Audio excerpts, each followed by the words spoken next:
Welcome to Cyber-Theo. I'm Theo, and today, you ride to a tiny village in 1694, where 400 Polish cavalrymen faced an army of 40,000 Crimean Tatars. Some called it madness. Later, they would call it the Polish Thermopylae.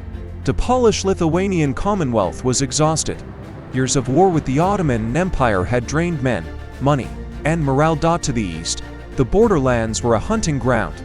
The Crimean Tatars rode out in massive raiding parties, burning villages, stealing cattle, and driving tens of thousands of men, women, and children into slavery. In June 1694, scouts reported another raid. From the fortress of Okopidwinte-Troyski, Colonel Konstanty Zaharovsky was ordered to push them back. Behind that vanguard waited the main force, tens of thousands of Tatar riders, 400 Poles. An ocean of enemies. Zaharovsky made a decision. Charging again would be suicide. Surrender meant slavery, or a slow death in a Crimean market. He ordered a fighting withdrawal into Hodów. Hodów was no stone fortress. It was a border village, ringed with heavy wooden fences and earthworks built. After years of raids, the Poles dismounted, turned their horses loose behind the lines, and transformed those crude defenses into a last redoubt. They loaded muskets, checked powder, tightened straps on battered armor. Outside the fences, the Tatar horde formed a ring of steel. At dawn, the bombardment began. Waves of Tatars surged toward the village, loosing clouds of arrows and firing primitive artillery. The Poles answered with disciplined volleys, firing from cover, then ducking back as shafts rattled against wood. Hour after hour, the attacks continued. The defenders' powder pouches grew lighter. Muskets fouled. Some men were down to a handful of shots. Then Zaharovsky noticed something. The ground in front of the fences was carpeted with Tatar arrows. The Poles began to collect the arrows, snapping off the shafts and ramming the iron heads down their gun barrels as improvised projectiles. They were literally feeding enemy arrows into their own muskets, turning the Tatar storm of fire back against them. Inside the village, men bled and prayed. Outside, the Tatars grew angrier.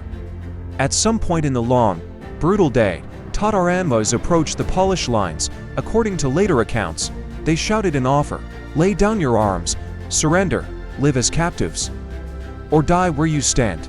The answer the Poles gave would pass into legend: "Come man, get us, if you can." The Tatars attacked again, and again, and again. By some accounts, they brought up small cannon, trying to blast gaps in the fences. The Poles shifted to reinforce every weak spot, shooting through smoke, fighting half-blind, choking on powder and dust.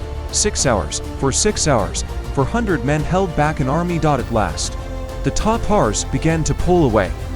They had lost too many men, wasted too much time. Annihilating this tiny garrison was no longer worth the cost.